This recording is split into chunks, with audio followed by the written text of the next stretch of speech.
Hey there, Malik and Saren. I have a book to share with you guys today called The Story of Ferdinand. And this book is it's such an old book that not only did I read it when I was a little kid, but my my dad, like your grandpa, and I bet you your mom and pop, and also your Grammy, I bet you they all read this when they were little kids too. It's a very old story, but it's about a bull named Ferdinand. Now, here's Ferdinand.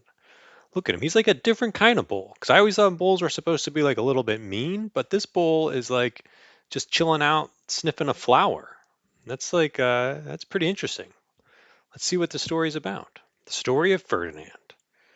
Wow, look at this like castle on top of a hill, and there's some like cows and bulls. Once upon a time in Spain, there was a little bull, and his name was Ferdinand.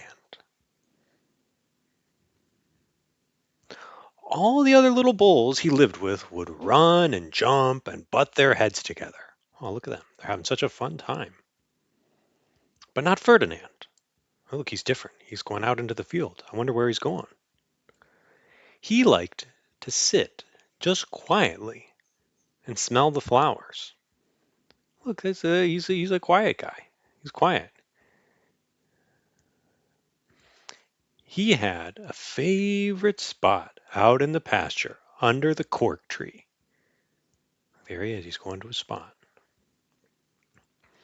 It was his favorite tree, and he would sit in the shade all day and smell the flowers. Look at this cork tree. Look, did you see? It's actually growing corks. I knew that cork came from trees, but do you think that cork comes from like it grows like that in the shape of a cork, or do you think it's like processed? I don't know. What do you think? Wow, look at this. Oof, beautiful place. Sometimes his mother, who was a cow, would worry about him. She was afraid he would be lonesome all by himself. Look, there's Ferdinand. We only see his shadow. He's just far away from everybody else. Why don't you run and play with the other little bulls? And skip and butt your head, she would say. But Ferdinand would shake his head. I like it better here, where I can just sit quietly and smell the flowers.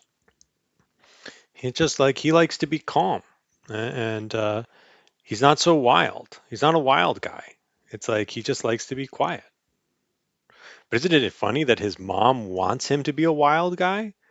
Can you imagine if your mom was like, Malik, Saren, you're too quiet. I need you to be wild.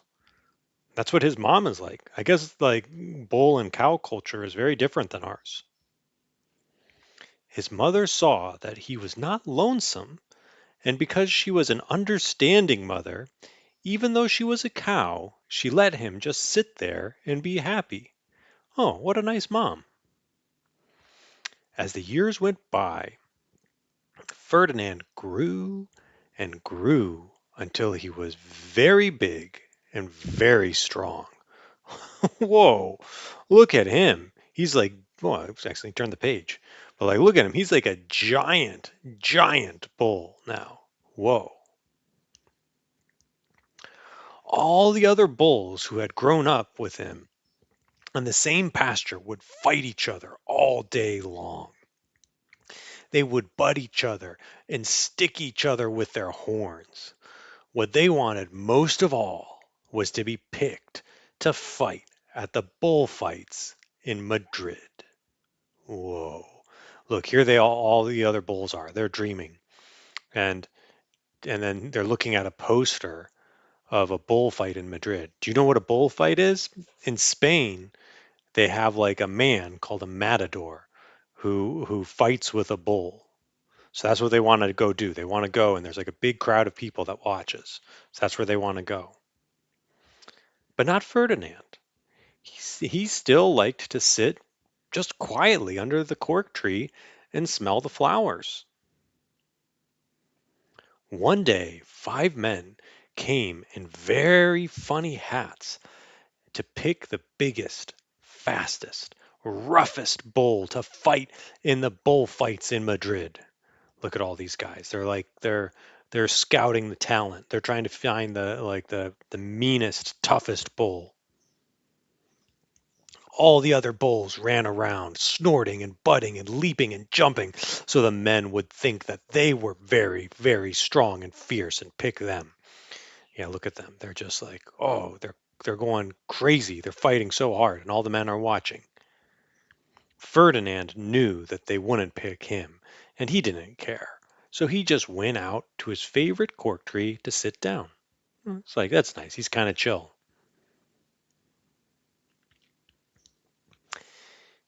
He didn't look where he was sitting, and instead of sitting on a nice cool grass in the shade, he sat on a bumblebee. Oh no, look at this bee. I wonder what's going to happen. I think if you sit on a bee, let's see what happens.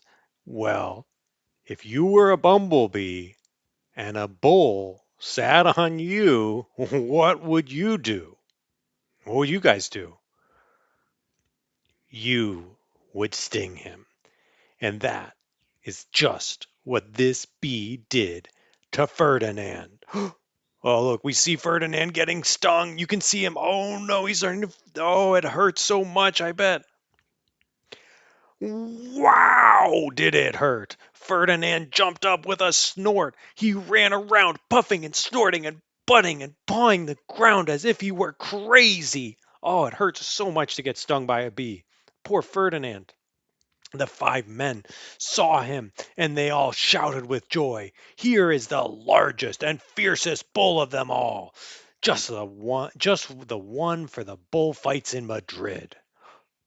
Uh-oh, Ferdinand does he's not a fighter. He's a peaceful bull. He's like a nice guy. He doesn't want to go fight anybody. Uh-oh.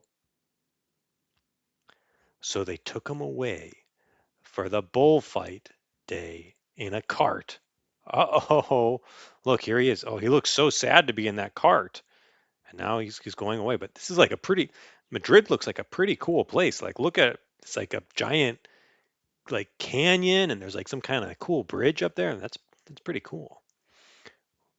What a day it was. Flags were flying, bands were playing. Oh, look, they're like marching him through this ancient town and all the lovely ladies had flowers in their hair. Oh yeah, look, everybody's getting dressed up to go see the bullfights. They had a parade into the bull ring. Oh look, here's like a man like with a giant horn and he's riding like a strong horse. First came the banadeiros with long, sharp pins with ribbons on them to stick in the bull and make him mad. Oh no, they're going to poke poor Ferdinand. Next came the picadores, who rode skinny horses, and they had long spears to stick in the bull and make him even madder. Oh my gosh, they're gonna poke poor Ferdinand. He's just a nice bull though. Then came the matador, the proudest of all. He thought he was very handsome and bowed to the ladies. He had a red cape and a sword. He was supposed to stick the bull last of all. Everybody's trying to poke poor Ferdinand. He's a nice guy. Why do people want to poke him? Then came the bull. And you know who that was, don't you? Who's going to come out of there? We know who it is. Look, look, there he is. It was Ferdinand. They called him Ferdinand the Fierce, and all the Banadeiros were afraid of him. And the picadores were afraid of him, and the matador was scared stiff. Whoa, everybody's too scared. Oh my gosh. They don't know that he's just a nice guy. Somebody needs to tell them. Okay. Ferdinand ran into the middle of the ring, and everyone shouted and clapped because they thought he was going to fight fiercely and butt and snort and stick his horns around. But oh, well, what's he going to do? But not Ferdinand. When he got to the middle of the ring, he saw the flowers in all the lovely lady's hair, and he just sat down quietly and smelled. Well, look, that's so nice. Isn't it nice that all the ladies put flowers in their hair, and now he can smell his favorite thing? He wouldn't fight and be fierce no matter what they did. He just sat and smelled. And the Banaderos were mad, and the Picadores were madder. And the Matador was so mad he cried because he couldn't show off his cape and his sword. Look, everybody's trying to like get him mad and make him run around and be fierce, but he's just a nice guy. So they had to take Ferdinand home. Look, there he is. He's leaving the big stadium and going back to his home. And for all I know, he is sitting there still under his favorite cork tree, smelling the flowers just quietly. He is very happy. Oh, yeah, he looks happy just under his little tree. The end. Oh, that was a nice story about Ferdinand. He seems like a really friendly bull.